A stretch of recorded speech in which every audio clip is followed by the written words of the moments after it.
Bonjour, je m'appelle Grégoire Cauchois et je suis cardiologue.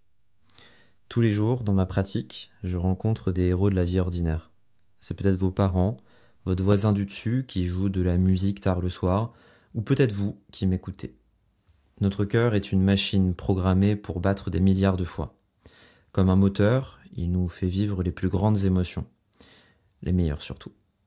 Alors, qui mieux qu'un cardiologue pour vous parler de vous? La santé ne rime pas toujours avec la maladie, mais en tout cas, elle s'accorde très bien avec la prévention. Quand on est médecin, on aime partager son savoir et le porter haut en couleur à travers des conseils, des informations médicales, ou bien encore des récits, des témoignages inspirants. Car avouez-le, vous aussi, vous êtes souvent plus marqué par le récit de Tati Jacqueline, qui connaît quelqu'un qui un jour a eu le truc incroyable qui forcément collait exactement au même problème que vous avez rencontré. Alors que non.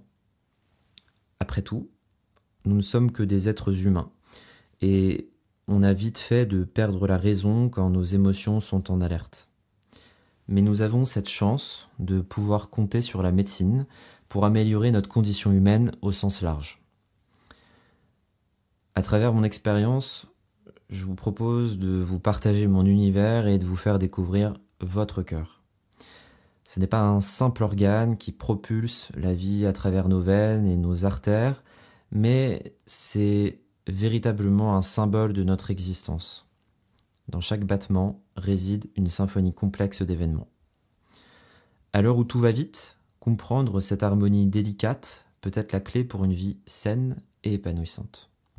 Car il fait bien ce qu'il voudra, être à l'écoute de son cœur, c'est l'ouvrir sur le monde qui nous entoure. Mais parlons un peu de mes motivations. J'avais envie de faire ce podcast pour plusieurs raisons.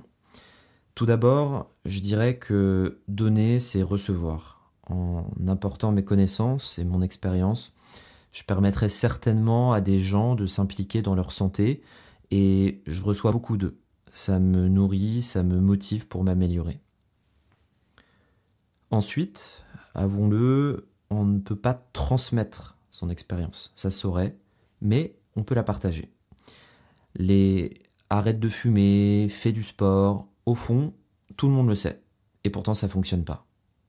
C'est donc qu'entre la raison et l'émotion, il y a bien deux mondes qui ne demandent qu'à se comprendre. Et je crois beaucoup au partage d'expériences.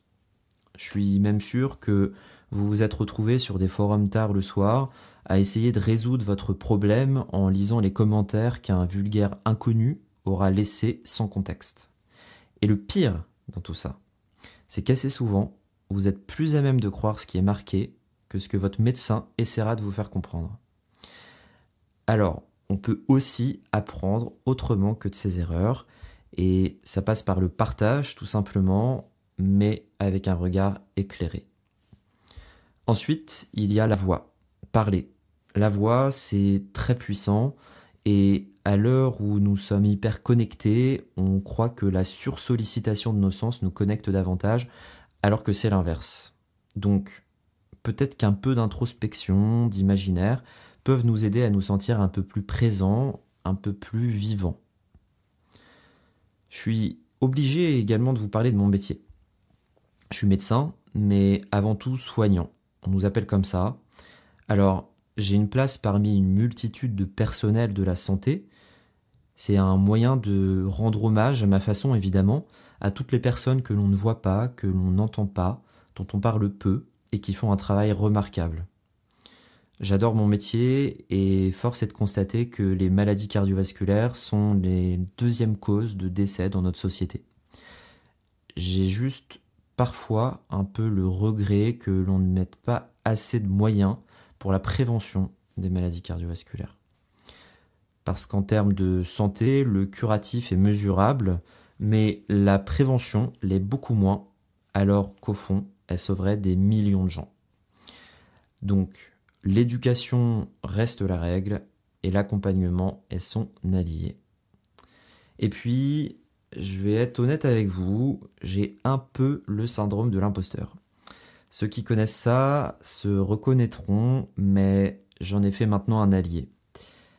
Faire ce podcast, c'est un peu une façon de me prouver quelque chose. Il y a toujours une histoire personnelle dans un projet et dans toutes les actions que l'on mène. Il y a beaucoup de personnes qui m'ont inspiré dans l'univers du podcast et des vidéos YouTube. Le podcast, c'est un média incroyable quand on veut créer du contenu et le partager. Alors, si vous souhaitez écouter tout ce qui me tient à cœur, je vous donnerai rendez-vous un mercredi sur deux à 6 heures pour des épisodes riches en couleurs. Que vous soyez curieux d'en savoir plus sur la prévention des maladies cardiovasculaires, intéressé par les avancées technologiques dans ce domaine, ou simplement intrigué de savoir comment notre cœur nous fait vibrer, ce podcast risque bien d'être le rendez-vous qui vous touchera en plein cœur.